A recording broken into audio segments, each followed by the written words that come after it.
Je vais surtout essayer d'éclairer monsieur sur les revendications parce qu'en réalité elles sont très simples, elles sont de deux ordres. Le premier, je l'ai déjà indiqué, c'est la volonté d'intervention directe du peuple dans la démocratie via le référendum d'initiative citoyenne. La deuxième catégorie de revendications, c'est sur le fond.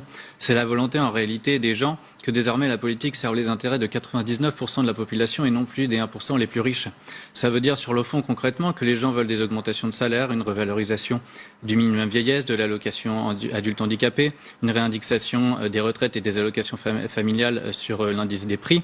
Et tout cela, pour financer tout cela, ce que souhaitent les gens, c'est que soient remis en cause tous les dispositifs fiscaux qui sont au bénéfice des 1% les plus riches, c'est-à-dire la réforme de l'ISF, la flat tax, l'exit tax et le CICE, capté pour moitié par les plus grandes entreprises de ce pays. Et je le dis, l'ensemble de ces cadeaux fiscaux, c'est 20 milliards en 2018, c'est 30 milliards en 2019. Mais est-ce que c'est vraiment, sur ce point-là, je me permets de vous interrompre, parce que ce sont vraiment des cadeaux fiscaux? Oui, bien sûr. Est-ce que c'est pas une aide aussi dont ont besoin les entreprises? Non, mais attendez, je vous réponds là-dessus parce qu'il y a toujours un amalgame qui est fait entre les petites et moyennes entreprises et les grandes entreprises. Dans les chiffres que je viens de vous donner, je vous ai dit la moitié du CICE est capté par les plus grandes entreprises.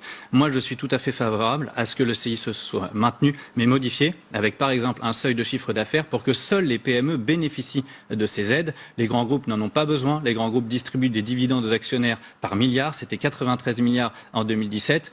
Carrefour, notamment, est un très bon exemple. Il a perçu énormément d'aides et il a licencié et délocalisé. Il n'a donc créé aucun emploi. La seule utilisation, ça a été la distribution de dividendes.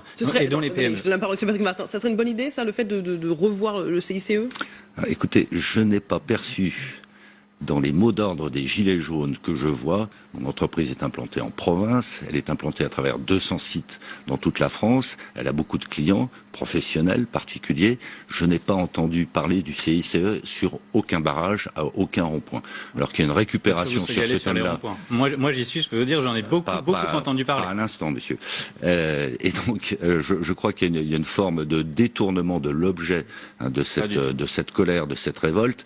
Je le rappelle, à l'origine, quel est le sujet? C'est un sujet de pouvoir d'achat et notamment de prix du transport pour des populations qui ne bénéficient pas, pour différentes raisons, des transports en commun et qui, au fil des ans, se sentent délaissés par la nation. Mais monsieur, on n'a pas parlé du CICE. Mais bien sûr que si, il suffit de lire tous les cahiers de doléances qui circulent sur les réseaux sociaux, sur tous les groupes des Gilets jaunes, et vous verrez que le CICE, l'ISF, tous ces dispositifs fiscaux sont expressément mentionnés sur tous les cahiers de doléances. Il y a justement une homogénéité dans les revendications sur la remise en cause de ces dispositifs fiscaux. Que vous soyez dans le déni et que vous ne vouliez pas les voir, ça vous regarde. Mais je peux vous assurer que les Gilets jaunes sont très conscients aujourd'hui des aides qui sont faites aux grands groupes, et ils voudraient que ces aides soient concentrées sur les PME, parce que ce sont les PME qui créent l'emploi, et dont les salariés et dont les PME, ce sont elles qui permettent l'investissement dans l'économie.